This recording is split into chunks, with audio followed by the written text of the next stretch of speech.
All right, boom. All right, we got King of the Mountain, SCP-1529 from Tales of the Foundation. Yeah, I know the guys over there in Newscape be going crazy. So let's see what it's talking about, and let's go ahead and get straight into it. And I heard this one was a good one, bro. So let's see what it's talking about, bro. Let's go ahead and get into it.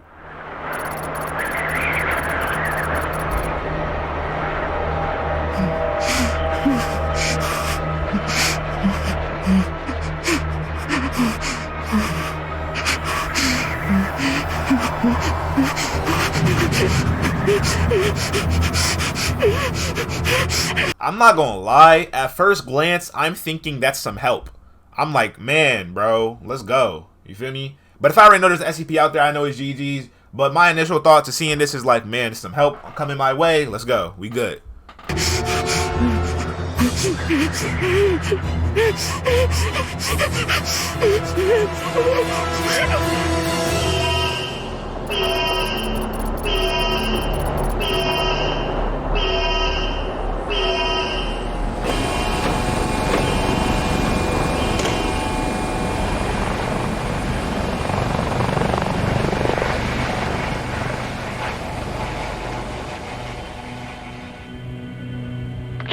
All right, everybody.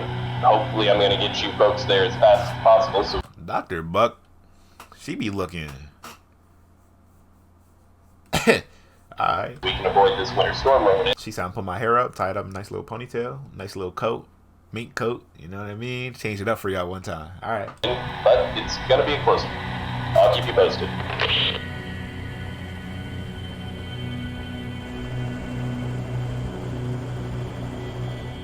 Well, you two ain't very fun passengers. Some of us enjoy the silence, Agent Green. Well, I don't. And we got a long flight ahead of us, so we might as well get to know each other a little better. I'll pass. Fine, but you're making it very difficult to fall in love with you.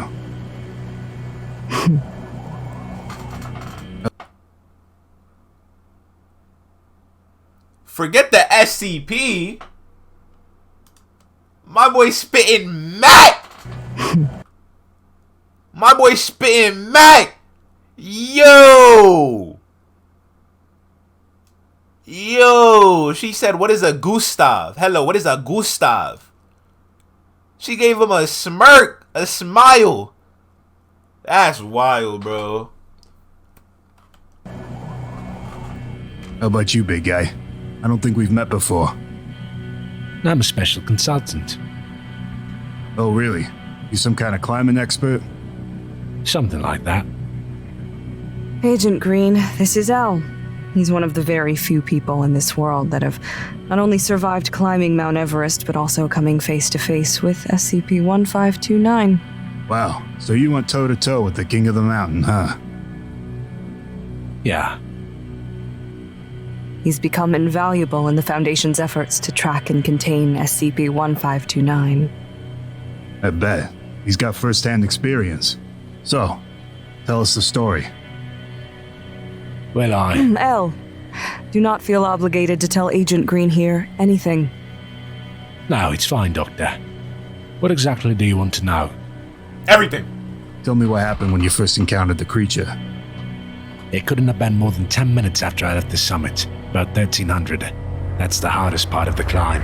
You've reached the top and you're exhilarated and proud of yourself, and then you realize you've just done the most difficult thing you've ever done in your life, and you have to do it all over again, right now, backwards, or you'll end up like the Napping Man.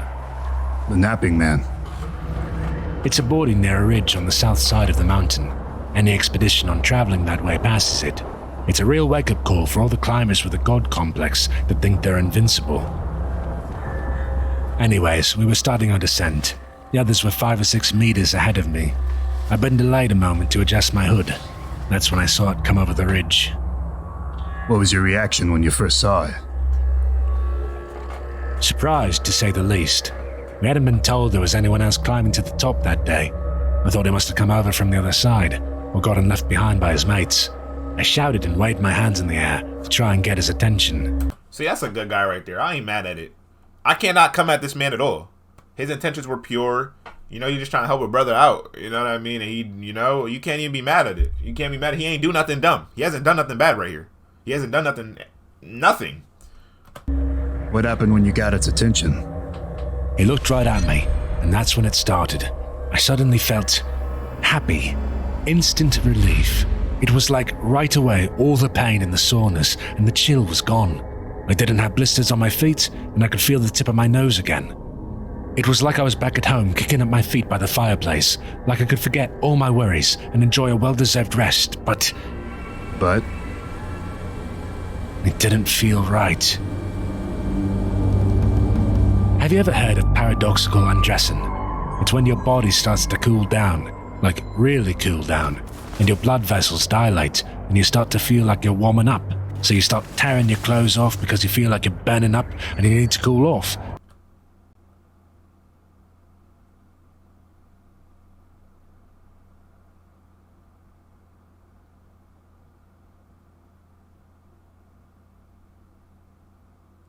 Bro, I don't think y'all understand.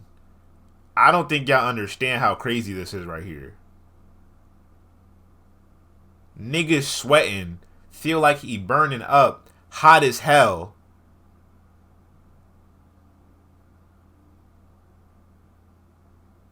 You said that's a real thing? I know it's a real thing. That's why I said it's crazy. That's wild, bro. The next thing anyone knows, you're naked and frozen to death, curled up in a snowbank. I had a mate who went that way in '98. So you believed you were imagining it? Right, so I tried to shrug it off, but I couldn't take my eyes off the man who'd started climbing up towards me. And that's when it all went to hell. You really don't need to go any further if it's going to upset you, Al. I'm not upsetting him. Am I upsetting you? No. See, he's fine. What happened next? Right away, all that warmth and comfort was gone. Suddenly, I felt cold. Colder than I'd ever been before. Colder than I had a right to be. Couldn't feel my fingers or my face. My lips felt cracked and frozen. I tried to breathe and it was like my lungs were full of water. My legs cramped up and next thing I knew I was down. I tried to yell out for help, but all that came out was a whisper. I looked up and that thing was still coming. How long did it take to reach you? An hour maybe? Not sure. I couldn't see my watch and I don't think I could have made sense of it anyway. I managed to get my arms on the ground, but I couldn't push myself to my feet. It was getting to the point that even if I could right myself, I wouldn't be able to make it back to camp before nightfall. I was starting to think I wasn't making it off the mountain at all. But what worried me more was the man. The closer he got to me, I started to feel something in the back of my head, something primal, menacing, and above all, hateful. And what happened when he got to you? Yo, you know what's crazy, bro? I felt that primal instinct before. You know, I'm not gonna go too in detail, just in case I ever want to do story times on a channel or something. But what I will say is, there was this one time I was laying down, bro, and for some reason I just got scared as hell. Like, it was no reason. I was sleeping, laying down, getting ready. I was trying to fall asleep, and my heart just, like, bro, I just started sweating. I was like, yo. And you know how you just feel something next to you? Bro, on God, there was like a demon or something to my side. There's more to the story, but all I'm gonna say is that, yo, if that primal instinct exists, that's probably what it was, bro. He grabbed me by the shoulders and pulled me up to face it. I was looking right into his goggles. I could see things in them. See things? Well, not see them so much. More like feel them. Images and emotions in the back of my mind. Rage and joy and confusion. What do you mean, confusion? I don't know. I don't think it was used to people resisting it, so it asked me a question. It spoke. I've never read about SCP-1529 being verbal. It didn't speak with words so much. I could hear it, but not with my ears.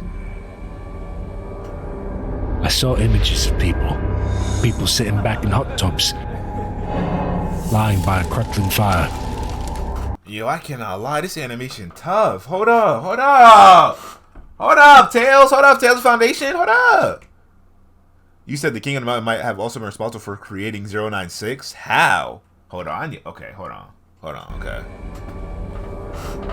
I saw images of people sitting back in hot tubs, lying by a crackling fire, sunning themselves on the beach, warm, happy people. But I knew their faces. They were faces I'd seen in books and in pictures, and people I'd seen on the way up the mountain who I hadn't seen on the way down. People still lying face down somewhere in the death zone. And I heard its question.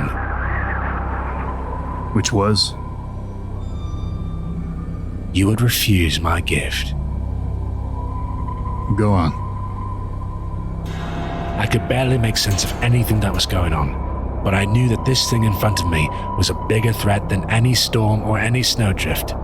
Moving my lips was harder than anything I've ever done, but I did, and I told it, yes. How do you respond? I saw more images of those same people lying in the snow, already half dead.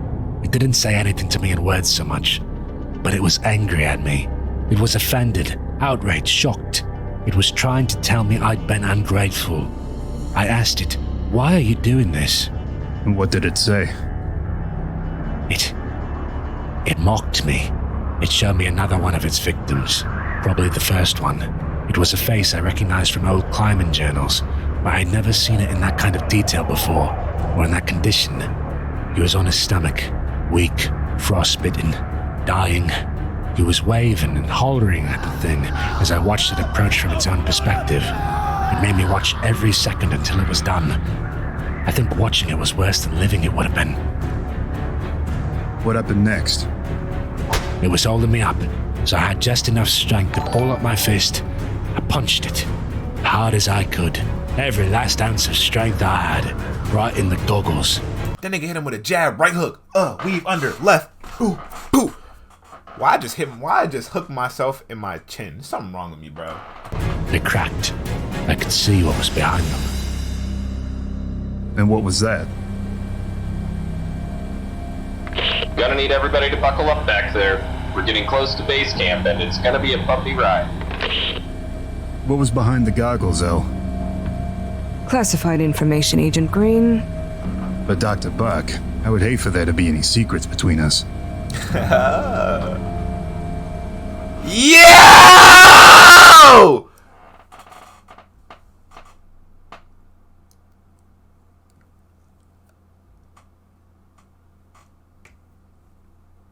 Okay, that way got game. This nigga right here gonna end up dying, bro. You know it is. And it's gonna make Dr. Buck as hard as he's ever been done. There to be any secrets between us.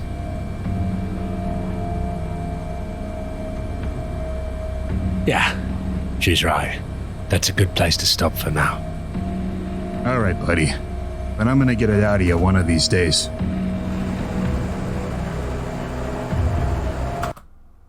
Hello again, friend of a friend. I know y'all see him back there.